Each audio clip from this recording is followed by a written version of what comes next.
governo mostrou que está disposto a não gastar mais do que arrecada e aposta em ganhar a confiança do setor privado para que este invista mais. E, com isso, gerar mais emprego e mais renda para toda a sociedade. Aqui no Senado, algumas propostas devem dominar a pauta econômica este ano. Elas foram encaminhadas pelo governo no ano passado e modificam a Constituição. A chamada PEC emergencial permite que o governo federal reduza os salários de servidores em até 25%, desde que com redução da jornada de trabalho na mesma proporção. De acordo com essa proposta, essa medida também pode ser adotada por estados e municípios que estejam em situação financeira muito difícil. O texto deixa claro que, para decretar o arroxo, o poder público tem que esperar que certos gatilhos sejam acionados. Neste programa, a gente vai explicar como funcionam esses gatilhos. Outra proposta que o Senado vai discutir é a PEC do Pacto Federativo, que tem uma determinação bem polêmica: a extinção de municípios muito dependentes do dinheiro que recebem dos estados e da União.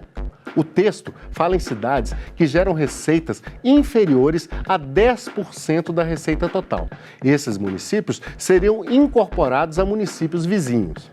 Por último, a PEC dos fundos públicos tem o objetivo de tornar o orçamento do governo federal mais flexível. É que hoje existem mais de 200 fundos com dinheiro que só pode ser usado nas finalidades para as quais esses fundos foram criados. Por isso, o governo alega que tem dinheiro parado em muitos desses fundos que poderia estar sendo aplicado em outras coisas. A PEC permite que parte das receitas desvinculadas seja destinada à erradicação da pobreza ou a investimentos em infraestrutura.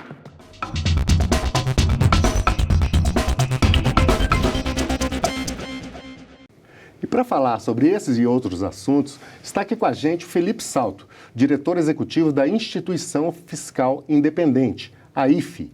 Felipe, muito obrigado pela sua presença aqui. Eu que agradeço, Tupi, pelo convite e pela participação. Ok. Felipe, antes da gente entrar diretamente no assunto, o primeiro assunto nosso, que vai ser a PEC dos fundos, nós vamos ver um VT preparado pelo jornalista Antônio Machado, que ele deu uma destrinchada do assunto. Vamos dar uma olhada. O FUST, Fundo de Universalização dos Serviços de Telecomunicações, é abastecido com 1% do faturamento das operadoras do setor. Ele foi criado para, entre outras coisas, financiar serviços para a população de baixa renda. A implantação da banda larga em escolas públicas, por exemplo. Os recursos do FUST só podem ser aplicados nas finalidades previstas na sua criação. Aliás, essa é a característica de todos os fundos. O Fundo de Marinha Mercante, com quase 9 bilhões de reais. O ministro Tarcísio, da Infraestrutura, precisa de 100 milhões de reais para duplicar uma estrada, para atender uma necessidade urgente de um problema dentro do seu ministério. E não pode contar com esses recursos, os recursos estão aí parados há longos e longos anos. Alegando que o dinheiro fica amarrado, o governo encaminhou uma proposta que acaba com todos os fundos não previstos na Constituição Federal, nas Constituições estaduais e nas leis orgânicas municipais. Na esfera da União, hoje são 248, nos quais estão estocados 220 bilhões de reais.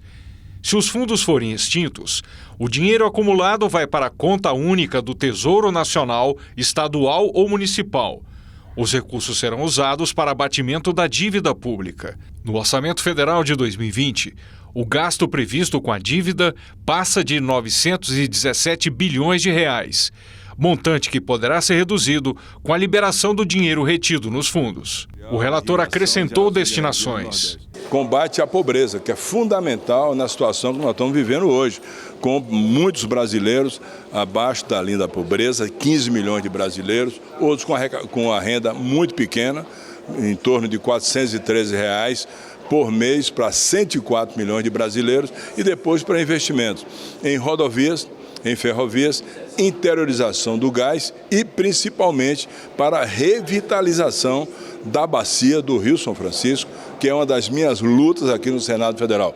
Temos que revitalizar o Rio São Francisco para garantir água para os estados receptores das águas do Rio São Francisco. Os fundos poderão ser recriados, mas somente por lei complementar aprovada pelo Congresso, Assembleias Legislativas ou Câmaras Municipais, conforme o caso. O prazo para a recriação é o fim do ano seguinte ao da promulgação da emenda constitucional que acaba com os fundos. Os fundos previstos na Constituição Federal, ou nas estaduais, ou em leis orgânicas municipais estão preservados, assim como o FAT, Fundo de Amparo ao Trabalhador, que não está previsto na Constituição, mas tem finalidade prevista na Carta Magna. O FAT, FNO, FCO, FNE do Nordeste, Fundeb, Fundo Nacional de Saúde, FPE, FPM, enfim, todos esses fundos constitucionais são resguardados nessa proposta de emenda constitucional.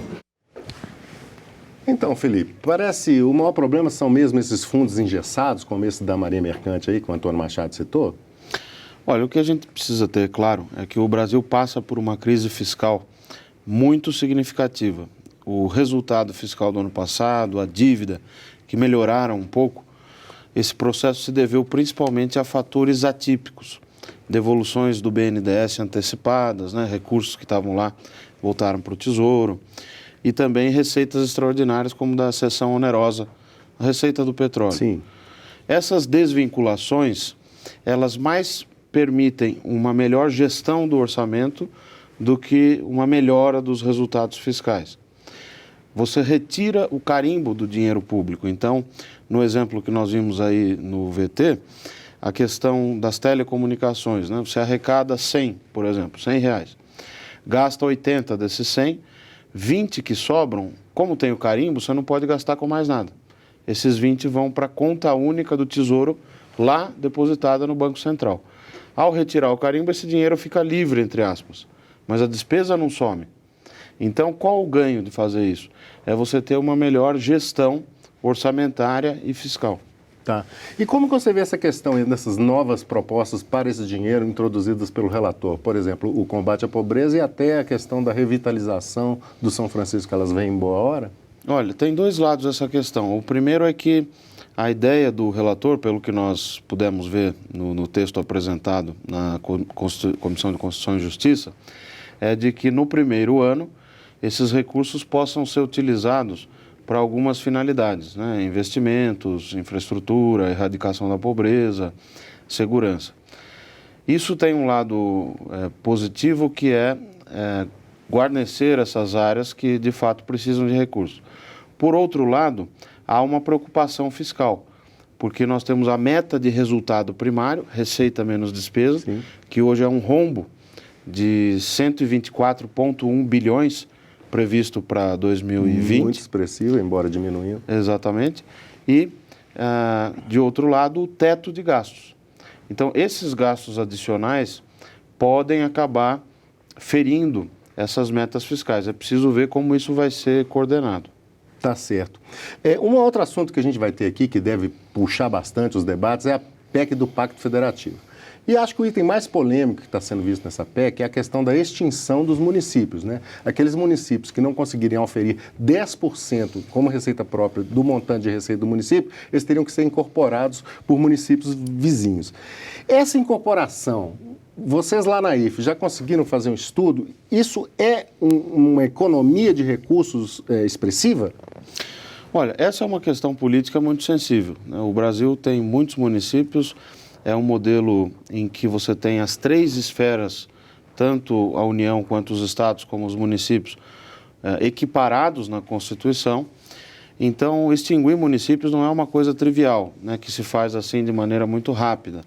Pode ter algum efeito fiscal, porque imagine que a extinção de um município muito pequeno vai representar o fim de pagamentos para uma porção de vereadores, o não gasto mais com a estrutura da máquina daquela prefeitura e coisas do tipo. Agora, do ponto de vista da partilha de recursos do Fundo de Participação dos Municípios, eu não vejo muita mudança em razão dessa medida. Sim, mas eu pergunto mais em relação, por exemplo, à economia com custos administrativos, como salário de prefeito, salário de vereadores, as despesas municipais. Isso pode gerar uma economia importante, mas, a meu ver, até conversando com os senadores e com os políticos aqui em Brasília, a gente vê que é uma medida que tem baixíssima chance de avançar. Tá. E eu te pergunto assim, se você falou uma questão sensível, ano de eleições municipais, se vê alguma possibilidade dessa PEC ser votada esse ano ainda? Pois é, a PEC do Pacto Federativo, a meu ver, ela tem outros pontos mais importantes do que esse. Por exemplo, a possibilidade de se implementar o ajuste fiscal nos mesmos moldes que a PEC emergencial prevê para a União, no caso dos estados e municípios. Isso é importante porque, como a gente sabe, as contas públicas lá na ponta, nos estados, nos municípios, elas estão em frangalhos, né? Os dados ainda são muito complicados para serem analisados, tem divergência nos dados informados no sistema que o Tesouro gerencia, porque cada Tribunal de Contas cria uma sistemática que permite certas exceções na hora de contabilizar essas despesas, essas receitas no âmbito local, mas mesmo assim a gente sabe que o quadro fiscal lá na ponta é ainda mais complexo do que o da União. Por isso a PEC do Pacto Federativo ela seria importante ao criar mecanismos de ajuste automático na despesa. Essa parte dos municípios, da extinção de municípios, a meu ver, é algo que não tem a menor chance de avançar, sendo bem sincero. Tá certo. Uma outra proposta de emenda à Constituição que deve dominar os trabalhos aqui nesse primeiro semestre é a chamada PEC emergencial. Um dos itens mais polêmicos dessa PEC é a possibilidade de redução dos salários dos servidores públicos em até 25%. Os pontos da proposta também foram trabalhados pelo jornalista Antônio Machado na reportagem que vamos ver a seguir. No caso da União, o gatilho das medidas tem a ver com a regra de ouro estabelecida pela Constituição. De acordo com essa regra, o governo não pode contrair dívida para custear despesas correntes, como salários e benefícios sociais, acima do valor previsto para investimentos. Para estados e municípios, o gatilho é disparado quando as despesas correntes forem superiores a 95% das receitas. No âmbito da União, todas as medidas serão adotadas obrigatoriamente quando verificado o descumprimento da regra de ouro, com exceção da redução da remuneração, que será facultativa. Já no âmbito dos estados e municípios e prestigiando a autonomia desses entes federados, nenhuma das medidas será automática. Uma vez verificado o pressuposto de fato, sua implementação dependerá de decisão do chefe do Poder Executivo local. Convém notar que, em matéria sensível, como é a da redução da jornada e remuneração dos servidores públicos, a PEC preocupou-se em garantir que a decisão caiba às autoridades de cada um dos poderes, de modo a preservar-lhes a independência. De acordo com a proposta, os servidores terão o salário reduzido em até 25%. A jornada de trabalho é diminuída na mesma proporção. O relator poupou os que ganham menos. Países que passaram por recentes crises, como a Grécia e Portugal, também determinaram temporariamente a redução dos salários dos servidores públicos, inclusive sem a contrapartida da redução da jornada de trabalho. Importa assinalar que a redução da remuneração com redução da jornada constitui, dentre as medidas previstas, a única efetivamente capaz de acarretar uma diminuição da despesa com o pessoal. Consideramos importantes resguardar da medida aqueles servidores de menor renda. Assim, introduzimos dispositivo que limita a aplicação da redução da jornada somente a quem recebe acima de 3 salários mínimos. O ajuste pode durar até 2 anos. O relator incluiu no texto um benefício para os servidores se as contas da administração saírem do vermelho e entrarem no azul. Se num contexto de aguda crise fiscal é justificável impor determinados sacrifícios ao funcionalismo, inclusive o da redução remuneratória, também é razoável que nos períodos de bonança, quando verificado superávit primário, os servidores possam de alguma forma participar desse resultado positivo. Uma maneira de viabilizar isso seria mediante o recebimento de gratificação extraordinária, custeada com recursos correspondentes a 5% do superávit, segundo o que dispuser lei complementar do ente federativo. Pois é, Felipe. Você acha que esse critério da dívida superior ao valor previsto para investimento é um bom critério? Olha, o ponto central é que essa PEC da emergência fiscal ela vai ajudar a fazer o ajuste de curtíssimo prazo. No ano passado, o governo conseguiu, sobretudo com um papel importante do Congresso Nacional, aprovar a reforma da Previdência, como todos sabem. Mas ela tem um efeito a médio e a longo prazo. Só que nós temos um problema que o incêndio ainda continua bastante vigoroso. E para apagar esse incêndio das contas públicas, você precisa de medidas emergenciais, medidas imediatas. A lógica da PEC emergencial é que você, ao descumprir a regra de ouro, que é uma regra das contas públicas que diz só faça dívida se for para investir. Então, se você tiver R$1 de dívida, tem que mostrar que tem R$1 de investimento. Essa regra já vem sendo descumprida pela União há pelo menos 2 anos, né? Então, qual a vantagem da PEC emergencial vincular as medidas automáticas a essa regra? É que, se promulgada, por exemplo, já em 2020, sim, automaticamente aquelas medidas dos gatilhos seriam acionadas praticamente no mesmo momento. E qual o efeito prático disso? Você vai poder reduzir despesas de pessoal, outras despesas obrigatórias, reduzir contratações, ter uma política salarial mais adequada com a realidade dura, né, das contas públicas e da economia ao longo desse período de crise, enquanto a regra de ouro estiver sendo descumprida.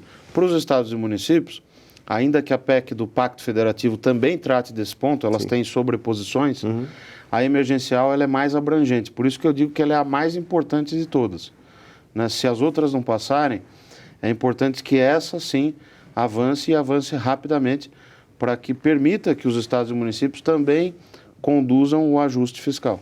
Essa questão da redução de salário. Primeiro, a questão do percentual, 25%. Segundo, a questão política, né? Mas ela vai conseguir, ela é suficiente para tirar os estados de uma situação mais difícil? Olha, a situação dos estados é muito complicada, não é suficiente. Eles vão ter que tomar outras medidas. Por exemplo, no caso da Previdência, a chamada PEC paralela, que foi destacado, vale lembrar, essa parte de implementação da reforma da Previdência no âmbito dos estados, né, e municípios, foi retirada daquela nossa reforma da Previdência aprovada no ano passado. Sim. Ficou na chamada PEC paralela. Então, alguns estados, né, estão enviando suas próprias propostas para as assembleias. Só que alguns enviando propostas insuficientes, outros enviando propostas um pouco melhores. O ponto é que o problema fiscal tem a ver com previdência e pessoal. É preciso ter uma fixação de idade mínima para aposentadoria. Sem a resolução desses problemas, fica difícil a situação Fica muito difícil, porque o problema fiscal, e isso vale para a União também, se resume em 2 coisas: pagamento de benefícios previdenciários e pensões e pagamento de salários. É óbvio que por trás do pagamento de salários você tem a execução de políticas públicas que precisa ser garantida, mas o Brasil já fez nos anos 90 a reforma do Estado, na época do ministro Bresser Pereira, e com alguns avanços importantes, a criação da carreira de gestor, sim, a possibilidade de legar ao serviço privado, ao setor privado, sim, a execução de alguns serviços importantes. Então, era preciso resgatar isso para que a gente não comece do zero nessa questão da reforma do Estado, que tem a ver com esse ponto específico da PEC da emergência, que trata dos gastos de pessoal. Ótimo. Uma outra discussão que deve movimentar bastante a discussão aqui no Congresso é a reforma tributária. Uma comissão de deputados e senadores avalia os 2 projetos que estavam em tramitação na Câmara e no Senado. O programa Agenda Econômica da TV Senado entrevistou os 2 mentores das 2 propostas, os economistas Bernard Api e Luiz Carlos Rauli. Nós selecionamos alguns trechos da entrevista que vamos assistir agora. Tirando o imposto de comida e de remédio, mantendo a redução de água e esgoto e transporte urbano público, você já faz uma redução de pelo menos 10% a 12% do que carrega a família mais pobre. Se você quer reduzir a carga tributária, tem que cortar a despesa. A discussão que nós estamos fazendo é da qualidade dos tributos. Não é da carga tributária, é a qualidade dos tributos. Os tributos brasileiros atualmente são muito ruins, principalmente na tributação de bens e serviços. E isso tem um impacto extremamente negativo sobre a produtividade e o potencial de crescimento do país. Se você tirar 25% de carga tributária de quem ganha um salário, você está diminuindo R$250. Sim. E esse cidadão vai ter 250 no bolso. Existe um clima muito favorável para a reforma tributária hoje no Brasil. Tanto do ponto de vista empresarial, há uma percepção generalizada no setor empresarial que o nosso sistema tributário não dá mais, como do ponto de vista dos estados, por exemplo, que sabem que o ICMS é um imposto fadado a ser cada vez menos relevante. E eles estão pendurados num imposto que tende a ser cada vez mais relevante, porque a economia é cada vez menos de mercadorias, cada vez mais de serviços. Então, Felipe, qual é a essencialidade dessa reforma tributária? Olha, a reforma tributária ela pode ajudar a recuperar o crescimento econômico. Como se sabe, o Brasil passou por um período, um biênio, 2015-16, de uma queda muito profunda do PIB. A partir de então, tem havido uma recuperação muito lenta, né? E é ainda um processo incipiente. Em boa medida, daqui para frente, nós só vamos conseguir crescer para valer se a produtividade da economia melhorar. Isso significa que a gente precisa fazer mais com menos. Para fazer mais com menos, as empresas têm que ter um fardo menor do ponto de vista tributário, o custo do Brasil tem que ser menor, as estradas têm que ser melhores. Nós temos que melhorar uma série de fatores nos quais se inserem a questão do sistema tributário. Como disse o Bernard Api, o ponto central é que o sistema é complexo. A qualidade, quando ele fala da qualidade, né? A qualidade dos tributos é muito ruim. O relatório Doing Business, que quer dizer facilidade para se fazer negócio, publicado pelo Banco Mundial, mostra sempre que o Brasil é lanterninha no quesito horas gastas para pagamento de impostos. A gente gasta muito tempo só para apurar todas as legislações, todas as normas, né?